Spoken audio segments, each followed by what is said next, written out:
तुम अपने कदमों पर खड़े रहकर मरो इतने बहादुर नहीं। आज के बाद हर उस शख्स को घुटनों के बल गिरा देंगे जो हमारे मुकाबिल खड़ा होगा।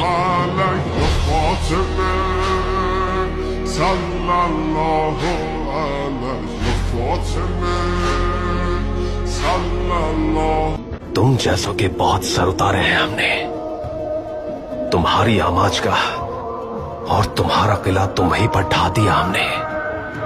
तुम्हारे बादशाह को बुज़दिलों की तरह महल में बैठने के बजाय सामने आकर लड़ना होगा। जिस तरह सामसा को मौत के घाट उतारा था, मेरी तलवार के हर वार से किस तरह चीखा था वो,